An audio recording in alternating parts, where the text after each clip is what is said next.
আজ আমি সরু করে আলু কেটে রুই মাছের পাতলা ঝোল করব। তার জন্য প্রথমেই নুন দিয়ে দিলাম, হলুদ, সামান্য সর্ষের তেল মাখিয়ে দিলাম। এবার মাছগুলো ভালো করে মেখে ম্যারিনেট করে রেখে দেব। তেল গরম করে প্রথমেই মাছগুলো ভেজে নেব। মাছগুলো ভাজা হতে হতে এখানে একটা মশলা রেডি করে নেব। এখানে আমি নিয়ে নিয়েছি 1 ইঞ্চি আদা, 3টে শুকনো লঙ্কা, 2টো কাঁচা লঙ্কা, একটা টমেটো আর সামান্য জিরে।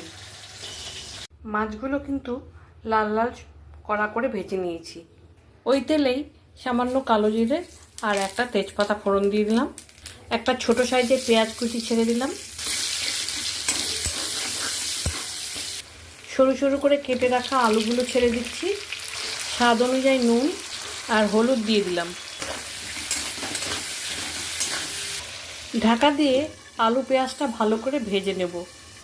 আদা টমেটো কাঁচা লঙ্কা জিরার পেস্টার মধ্যে স্বাদ মতো নুন, হলুদ আর চিনি দিয়ে দিলাম। রঙের জন্য কাশ্মীরি লঙ্কার গুঁড়ো দিয়ে দিলাম।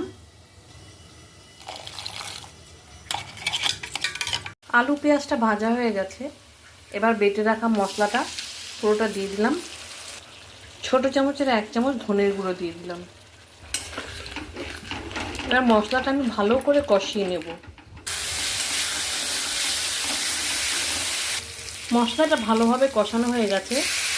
এবার আমি আমার প্রয়োজন অনুপাতে ঝোল দিয়ে দিলাম। মাছগুলোও দিয়ে দিচ্ছি। এবার ওপর দিয়ে ধনেপাতা ছড়িয়ে দেব। আমার আলু দিয়ে রুই মাছের পাতলা ঝোল একদম রেডি।